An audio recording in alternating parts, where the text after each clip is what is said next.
Hello friends, आज के spoken English class का डे नंबर फर्स्ट में आपका स्वागत है।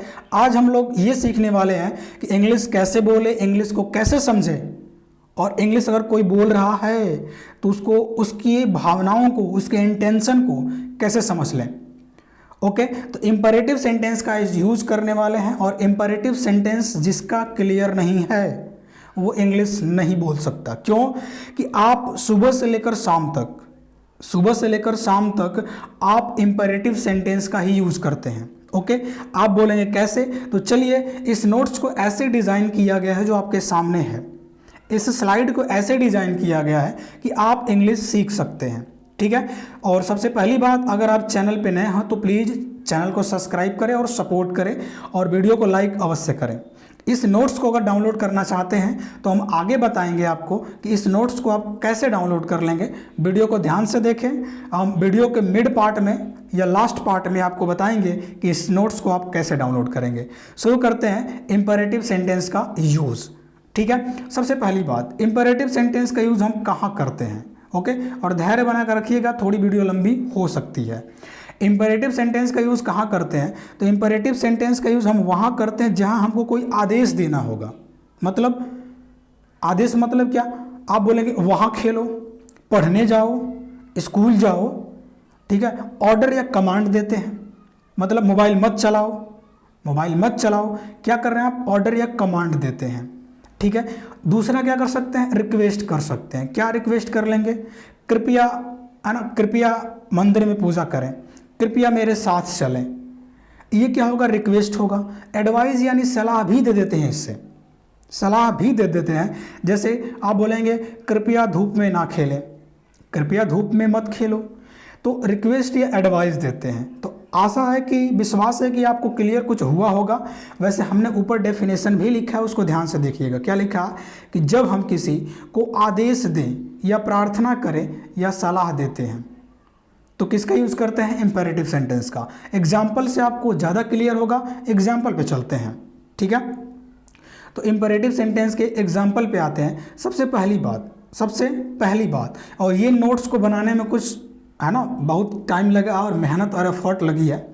ठीक है, तो आपसे बस यही है कि मेहनत तो लगता है, ठीक है, लेकिन इस चैनल को सब्सक्राइब करेंगे और वीडियो को लाइक करेंगे, एक अच्छा सा कमेंट करेंगे तो हमें भी अगला नेक्स्ट वीडियो लाने के लिए हम भी मोटिवेट होंगे कि नहीं, हमारे कार्य को लोग अच्छा बता रहे हैं।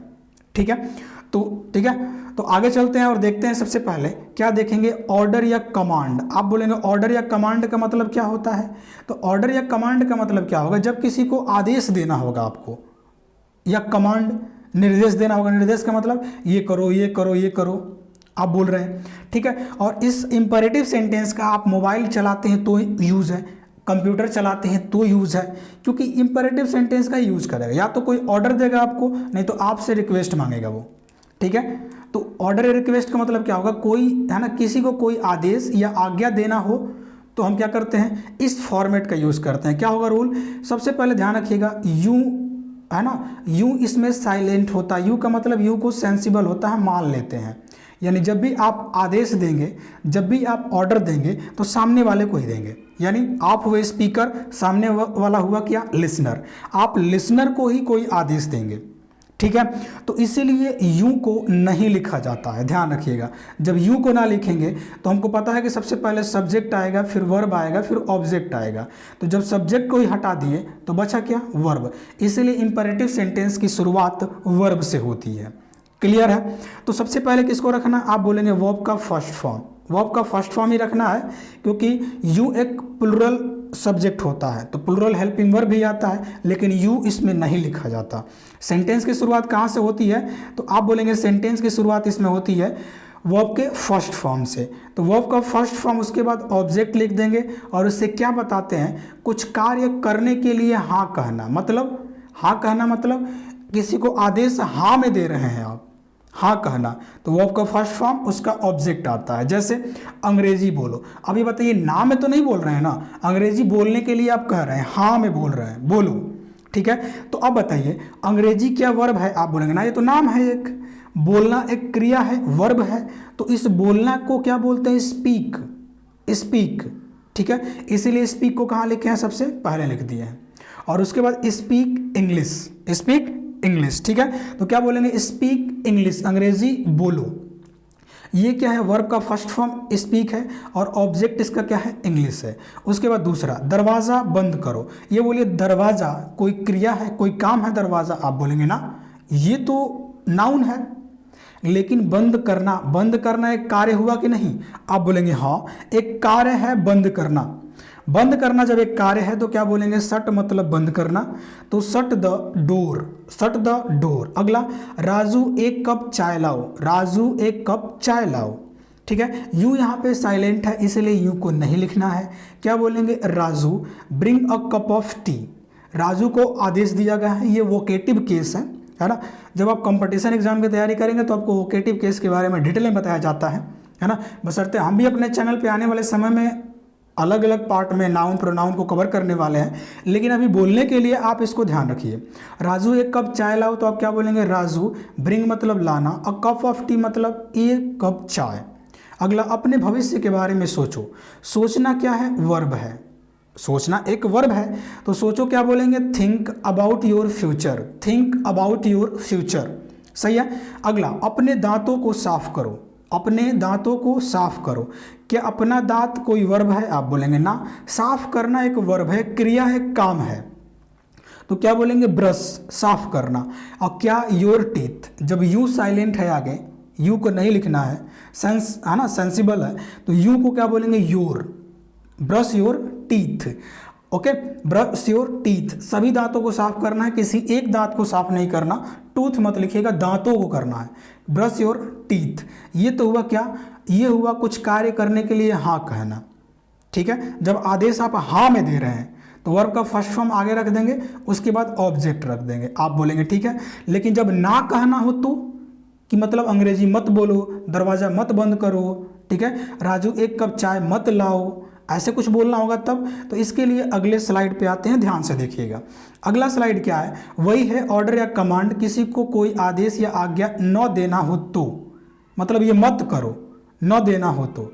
जैसे कुछ, जैसे हम बोलेंगे कुछ कार्य करने के लिए ना कहना, मत करो इसे, तो क्या करेंगे, देखिए यहाँ तक तो सेम रहेगा, यानी वर्ब का फर्स्ट फॉर्म के बाद तो ऑब्जेक्ट था ही, यहाँ तक तो सेम है, लेकिन इससे पहले एक जोड़ देंगे, उसमें एक वर्ब जिसको बोलेंगे है ना हेल्पिंग वर्ब, और उसके बाद नॉट लगा देंगे, डू नॉट, जिसको शॉर्ट में बोलते हैं कंट्रक्टेड फॉर्म होता है डोंट, क्या बोलेंगे, डोंट, ठीक है। उसके बाद वर्ब का फर्स्ट फॉर्म ऑब्जेक्ट लगा देते हैं।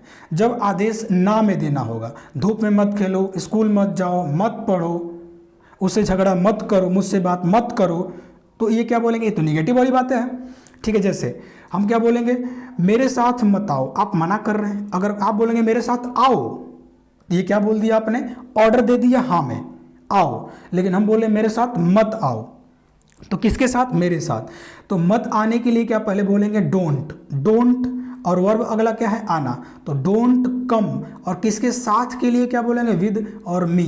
देखिए इतना बेसिक से अगर पढ़ा रहे हैं हम आपको, इतना बेसिक से, क्योंकि ऑफलाइन में जो स्टूडेंट पढ़ते हैं ना, उनका प्रॉब्लम हमको पता है कि उनको ये नहीं पता होता है कि वर्ब क्या है, नाउन क्या है, एडवर्ब क्या है, प्रपोजिशन क्या है, ठीक है, और इसका हिंदी मीनिंग क्या है, क्योंकि हम लोग हिंदी भाषी हैं, हिंदी से इंग्लिश सीख रहे हैं, है ना। और आप सुनते रहिएगा, धीरे धीरे हम लोग भी इंग्लिश पे आ जाएंगे, लेकिन पहले आपको हिंदी बोला जाएगा ताकि आप भी समझ लें, ठीक है। मेरे साथ मत आओ, तो क्या बोला जाएगा, डोंट कम विद, विद मतलब साथ, और मी क्यों लगाया है, क्योंकि ये आई का ऑब्जेक्टिव प्रोनाउन होगा, ऑब्जेक्ट बनेगा आई, तो मी बनेगा विद मी। अगला, मेरे पीछे मत आओ, मेरे पीछे मत आओ, मेरे पीछे मत आओ, तो क्या बोलेंगे, don't follow me, don't follow me, don't follow me. आप बोलेंगे डोंट क्यों कर दिया, क्योंकि नेगेटिव है तो डोंट बोलेंगे। फॉलो का मतलब क्या होता है, पीछे आना, पीछे के लिए बोला है, तो don't follow me, don't follow me. यहाँ मत आओ, यहाँ मत आओ, तो क्या बोलेंगे, don't come here, don't come here. Don't क्यों बोले हैं, मत के लिए, और कम आने के लिए बोले हैं, वर्ब है, उसके बाद हेयर मतलब यहाँ। अगला, उसकी बातें मत सुनो, मत सुनने मतलब नेगेटिव बोला है, तो क्या बोलेंगे, डोंट, डोंट। लिसन का मतलब सुनना, टू हर, है ना, लिसन टू हर, उसे मत सुनो, उसकी बातें मत सुनो, ठीक है, okay. Don't listen to her, उसकी बातें मत सुने, उससे मत सुनो, कहने का मतलब ये है उसको, ठीक है। यहाँ मत खेलो, यहाँ मत खेलो, नेगेटिव बोल रहे हैं। तो देखिए क्या बोलेंगे, don't play here. Don't play here मतलब यहाँ मत, मत यानी नेगेटिव बोलने के लिए हमने बोला डोंट, प्ले खेलने के लिए, हेयर मतलब यहाँ के लिए। ओके, आपने बोला कि है ना कि ऑर्डर देना होगा, कमांड देना होगा, तब इसका हम यूज़ कर लेंगे। लेकिन जब विनती करना होगा, रिक्वेस्ट करना होगा, तब क्या करें, तब भी इंपेरेटिव सेंटेंस ही आता है। और एक छोटा सा बस अंतर होता है इसमें, एक प्लीज़ या काइंडली को जोड़ दिया जाता है। प्लीज़ आप जोड़ सकते हैं, और नहीं तो क्या जोड़ सकते हैं, काइंडली को। तो हम प्लीज़ ही जोड़े हैं, ध्यान दीजिएगा। रिक्वेस्ट या एडवाइस देने के लिए, मतलब जब किसी से कोई प्रार्थना या निवेदन करना हो, मतलब प्लीज़ प्लीज़ मुझे खाना दो, प्लीज़ मुझे खेलने दो, प्लीज़ मुझे पढ़ने दो, तो ये रिक्वेस्ट कर रहे हैं हम, रिक्वेस्ट कर रहे हैं। तो बस कुछ नहीं करना, जो वर्ब का फर्स्ट फॉर्म इतना तो सेम ही होगा पहले वाला, एक छोटा सा वर्ड हमको जोड़ना है, प्लीज़। प्लीज़, ओके, प्लीज़ को आगे जोड़ देना है बस, ठीक है। जैसे कृपया गरीबों की मदद करें, अब बस इतना ही आपको बोलना होगा, गरीबों की मदद करें। तो क्या बोलेंगे आप, हेल्प मतलब मदद करना, द पुअर मतलब पुअर पीपल के लिए, तो हेल्प द पुअर। लेकिन कृपया जब जोड़ दिया, कृपया के लिए क्या लगा देंगे, प्लीज़, ठीक है, सही है। तो थोड़ा तेज़ी में चलेंगे अब हम लोग, क्या, कृपया वह दरवाज़ा खुला रखें, तो वह दरवाज़ा खुला रखें तो क्या बोलेंगे, ओपन दैट डोर। लेकिन कृपया जब लगा दिया तो बोलेंगे प्लीज़ ओपन दैट डोर। अगला, कृपया मेरी बातें सुने, कृपया मेरी बातें सुने, तो आप बोलेंगे कृपया के लिए तो प्लीज़ लिख देंगे, मेरी बातें सुने, सुनने के लिए listen to me, please listen to me. अगला, कृपया बिस्तर लगा दो, कृपया बिस्तर लगा दो, कृपया जब दिया तो क्या बोलेंगे, प्लीज़ आगे लिख देंगे। आप बोलेंगे यस, प्लीज़ तो आगे लिख देंगे, ठीक है, क्लियर करते हैं इसको, प्लीज़ आगे लिख देंगे। उसके बाद मेक द बेड, बेड लगाने के लिए मेक का यूज़ करते हैं, मेक द बेड, बिस्तर लगा दो। अगला, कृपया उसे खेलने दो, कृपया उसे खेलने दो, है ना, कृपया उसे खेलने दो, please play him, please play him. Okay, अब बोलेंगे कि ये तो रिक्वेस्ट हम हाँ में कर रहे हैं, अगर ना में करना हो तब, मतलब कृपया मुझे मत मारो, है ना, कृपया मुझे मत मारो, कृपया मुझे पढ़ने मत भेजो, ऐसा बचपन में कहते हैं, ठीक है, हम लोग बचपन में कहते थे क्या, कृपया मुझे पढ़ने मत भेजो, ठीक है। तो ये नेगेटिव जब बोलना हो तो कैसे बोलेंगे, नेगेटिव जब बोलना होगा तो कैसे बोलेंगे, ध्यान रखिएगा। आते हैं हम लोग, जब नेगेटिव बोलना होगा तो, ठीक है, ओके, ठीक है, पसीना बहुत हो रहा, मैं कह रहा मेहनत, ओके। चलिए, और दूसरी बात, अगर इस नोट्स को डाउनलोड करना होगा तो व्हाट्सअप चैनल का लिंक आपको वीडियो के डिस्क्रिप्शन में दे दिया जाएगा, आप वहाँ से डाउनलोड कर सकते हैं इस नोट्स को। थोड़ा खोजना पड़ेगा, लेकिन खोज लीजिएगा आप लोग, क्योंकि इस वीडियो को आप 1 साल के बाद भी देखेंगे, 2 साल के बाद भी देखेंगे, ठीक है, तो आप खोज लीजिएगा। चलिए, अब आते हैं अगला, अगर नेगेटिव बोलना होगा तो एक छोटा सा चेंज है इसमें, डोंट को लगा देते हैं, ओके, डोंट को लगा देते हैं। और कृपया बोलना ही होगा तो प्लीज़ तो आगे रहेगा ही रहेगा, प्लीज़ के बाद डू नॉट लगा देंगे बस। और बाकी वर्ब का फर्स्ट फॉर्म ऑब्जेक्ट रहता ही है। इसका मतलब क्या होगा, कुछ कार्य न करने के लिए कहना हो, मतलब मत करो, इसको बोलना हो ऐसे, जैसे कृपया फालतू बात ना करें, कृपया फालतू बात मत करो, ना करें, तो क्या बोलें, कृपया फालतू बात ना करें। तो देखिए, बात करने के लिए तो टॉक बोलते हैं, लेकिन इतना लिखा है, कृपया पहले लिखा है, ना लिखा है मत करने के लिए, तो कृपया के लिए तो प्लीज़ लिखेंगे ही लिखेंगे, लिख दिया प्लीज़। नेगेटिव बनाना है तो डू नॉट, डोंट कर देंगे जिसको। टॉक मतलब बातें, और नॉनसेंस का मतलब फालतू बातें जिसका कोई सेंस नहीं है बातों का, okay, please don't talk nonsense. अगला, कृपया उसे मत मारो, कृपया उसे मत मारो, गाना सुना है ना, क्या, कोई पत्थर से ना मारे मेरे दीवाने को, तो यहाँ पे वही बात है, कृपया उसे मत मारो, कृपया रिक्वेस्ट किया जा रहा है, मत मारो उसे, तो कृपया के लिए क्या लिखेंगे, प्लीज़, ठीक है। मत के लिए नेगेटिव बनाएंगे, नेगेटिव बनाएंगे तो डू नॉट लिखना पड़ेगा, और डू नॉट का कंट्रैक्टेड फॉर्म छोटा रूप डोंट होता है, तो please don't beat him, please don't beat him. अगला, कृपया उसकी बातें ना सुने, please don't listen to her, please don't listen to her, कृपया उसकी बातें ना सुने, ठीक है। तो प्लीज़ क्यों लिखे हैं, कृपया के लिए, डोंट ना मना करते रहें, और लिसन मतलब बातें, ओके, टू हर, लिसन मतलब जो सुनने के लिए बोला जा रहा है, बातें सुनने के लिए, लिसन टू हर, ठीक है। अगला, कृपया बिस्तर ना लगाओ, मत लगाओ, तो क्या बोलेंगे, प्लीज़, कृपया, न लगाने के लिए क्या बोला जाएगा, डोंट, और make the bed, make the bed का मतलब बिस्तर लगाओ, प्लीज़ मेक द बेड मतलब कृपया बिस्तर लगाओ, please don't make the bed मतलब कृपया बिस्तर ना लगाएं, ना लगाओ, ठीक है। अगला 5वां, कृपया यहाँ धूम्रपान ना करें, कृपया यहाँ धूम्रपान ना करें। अब यहाँ पे बोलिए कृपया के लिए क्या लिखेंगे, प्लीज़, ना करें मना किया है डोंट, स्मोक का मतलब होता है धूम्रपान करना, और हेयर मतलब यहाँ, प्लीज़ डोंट स्मोक हेयर, ठीक है। तो ये कंप्लीट होता है हम लोग का इंपरेटिव सेंटेंस। इसको 2-3 बार आप रिवाइज करिएगा और बोलने का प्रयास करिएगा। जैसे प्ले हेयर, यहाँ खेलो, गो देयर, वहाँ जाओ, कम हेयर, यहाँ आओ। तो ये जो इंपरेटिव सेंटेंस का होता है आप डेली लाइफ में इसको यूज़ करिएगा, इंप्लीमेंट करिएगा, ठीक है। तो मिलते हैं नेक्स्ट वीडियो में। जय हिंद, वंदे मातरम।